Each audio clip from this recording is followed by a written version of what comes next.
তোমালোকক আজি জীৱন প্ৰক্ৰিয়া চেপ্টাৰটোৰ প্ৰশ্ন উত্তৰ মই দিবলৈ ওলাইছো ইন ডিটেইল। জীৱন প্ৰক্ৰিয়া চেপ্টাৰটোত তোমালোকে পাইছা চাৰিটা মেইন টপিক: পৰিপুষ্টি, শ্বসন, পৰিবহন আৰু ৰেচন। পৰিপুষ্টি টপিকটো খাদ্য কেনেকৈ প্ৰস্তুত কৰা হয়, স্বপোষিত পৰিপুষ্টি অৰ্থাৎ সেউজীয়া উদ্ভিদৰ সালোক সংশ্লেষণ, পোহৰ শক্তি ব্যৱহাৰ কৰি সেউজীয়া উদ্ভিদে নিজৰ খাদ্য কেনেকৈ প্ৰস্তুত কৰে। পৰপোষিত পৰিপুষ্টি অৰ্থাৎ প্ৰাণীসমূহে খাদ্য গ্ৰহণ কৰি সেইখিনি পাচন কেনেকৈ কৰে তাৰ বাবে এক্সাম্পল হৈছে মানুহৰ পাচন, আৰু এটা আছে এককোষী জীৱ এমিবাৰ পাচন সম্পৰ্কে। সেকেন্ড টপিকটো শ্বসন। শ্বসন মানে হৈছে গ্লুকোজ অণুৰ পৰা শক্তি উৎপাদন। গ্লুকোজ অণুৰ পৰা বিভিন্ন জীৱই কিদৰে শক্তি উৎপাদন কৰে তাৰ আন্দাৰত তোমালোকে পাইছা অক্সিজেনৰ উপস্থিতিত সবাত শ্বসন আৰু অক্সিজেনৰ অনুপস্থিতিত অবাত শ্বসন। থাৰ্ড টপিকটো হৈছে পৰিবহন। এঠাইৰ পৰা আন ঠাইলৈ দ্ৰব্য কেনেকৈ অনা নিয়া হয়, কাৰ্বন ডাই অক্সাইডেই হওক, অক্সিজেনেই হওক বা পানীয়েই হওক বা অন্যান্য ৰাসায়নিক পদাৰ্থই হওক। ইয়াৰ আন্দাৰত তোমালোকে মানুহৰ ৰক্ত পৰিবহন তন্ত্ৰ সম্পৰ্কে ডিটেইল পাইছা আৰু উদ্ভিদৰ পৰিবহন সম্পৰ্কে তোমালোকে জানিছা। লাষ্ট টপিকটো হৈছে ৰেচন অৰ্থাৎ বৰ্জিত পদাৰ্থসমূহ জীৱ এটাই শৰীৰৰ পৰা বাহিৰলৈ কেনেকৈ ত্যাগ কৰে তাৰ আন্দাৰত আছে মানুহৰ ৰেচন তন্ত্ৰ, কিডনিৰ বৰ্ণনা, বৃক্ক, তাৰপিছত তাৰ ভিতৰৰ অংশৰ বৰ্ণনা, নেফ্ৰনৰ গঠন পাইছা। উদ্ভিদৰ ৰেচন, অপ্ৰয়োজনীয় পদাৰ্থখিনি উদ্ভিদে কিদৰে বাহিৰলৈ উলিয়াই দিয়ে এই সম্পৰ্কে পাইছা। চেপ্টাৰটোৰ কুৱেশ্যন আনসাৰখিনি তোমালোকে ভালকৈ পঢ়িবা, পৰীক্ষাৰ কাৰণে প্ৰিপাৰেশ্যন কৰিবা। Answer to question number 1। বহুকোষী জীৱৰ দেহৰ গঠন জটিল, গতিকে সকলোবোৰ কোষে কেৱল ব্যাপন প্ৰক্ৰিয়াৰে অক্সিজেন পাব নোৱাৰে। Question number 2। জীৱন প্ৰক্ৰিয়াৰ উপস্থিতিৰ পৰাহে আমি জীৱ এটা জীৱিত নে মৃত ঠাৱৰ কৰিব পাৰিম। Question number 3। জীৱৰ বাহিৰৰ পৰিৱেশৰ পৰা আহৰণ কৰা কেঁচা সামগ্ৰীবিলাক হ'ল বায়ু, পানী, খনিজ লৱণ, আহাৰ ইত্যাদি। তাৰপিছত জীৱৰ জীৱন বৰ্তি থাকিবলৈ অতি প্ৰয়োজনীয় প্ৰক্ৰিয়াবোৰ হৈছে পৰিপুষ্টি, শ্বসন, পৰিবহন ইত্যাদি। এইবাৰ সালোক সংশ্লেষণৰ প্ৰয়োজনীয় উপাদানবোৰ হ'ল কাৰ্বন ডাই অক্সাইড, পানী, ক্ল'ৰ'ফিল। পাচক উৎসেচকসমূহে খাদ্যসমূহ কি কৰে, জটিল অৱস্থাৰ পৰা সৰল অৱস্থালৈ লৈ যায়। আম্লিক মাধ্যমত কাৰ্যকৰী হয়, গতিকে পাকস্থলীত অম্লৰ কাম আছে। পাচক উৎসেচকসমূহৰ কামৰ বৰ্ণনা আছে। তাৰপিছত ক্ষুদ্ৰান্তত খাদ্য কেনেকৈ পাচন হয়, শৰীৰৰ খাদ্যৰ বিভিন্ন উপাদানসমূহ উৎসেচকৰ প্ৰভাৱত জটিল অৱস্থাৰ পৰা সৰল অৱস্থালৈ ৰূপান্তৰিত হয় আৰু ক্ষুদ্ৰান্তৰ বেৰে ইয়াক অৱশোষণ বুলি কোৱা হয়, শোষণ কৰি লয়।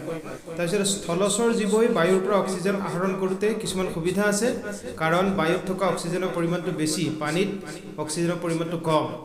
গ্লুকোজ অণু জাৰণ হৈ শক্তিৰ উৎপাদন হোৱা এইটো এটা ইম্পৰ্টেণ্ট কুৱেশ্যন। বিভিন্ন প্ৰচেছ হ'ল সবাত শ্বসন, অবাত শ্বসন। আকৌ অবাত শ্বসনৰ টাইপছ আছে, লেক্টিক এচিড উৎপাদনকাৰী আৰু কিন্নন প্ৰক্ৰিয়া য'ত এলকহল উৎপন্ন হয়। তাৰপিছত মানুহৰ দেহত কাৰ্বন ডাই অক্সাইড আৰু অক্সিজেন কেনেদৰে পৰিবহন হয় এই সম্পৰ্কে তেজৰ জৰিয়তে হৃদযন্ত্ৰৰ মাধ্যমেৰে শৰীৰৰ বিভিন্ন ঠাইলৈ হাওঁফাওঁত গেছৰ আদান প্ৰদান হয় আৰু শৰীৰৰ বিভিন্ন ঠাইলৈ গেছখিনি কিদৰে পৰিবহন হয় এই সম্পৰ্কে পাইছা।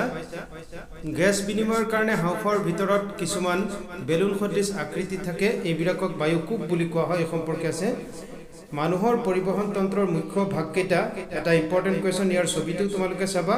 হৃদযন্ত্ৰ কি হয়, পাম্প কলৰ দৰে কাম কৰে। হাওঁফাওঁত একচুৱেল গেছৰ বিনিময় ঘটে, এইখিনি দিয়া আছে।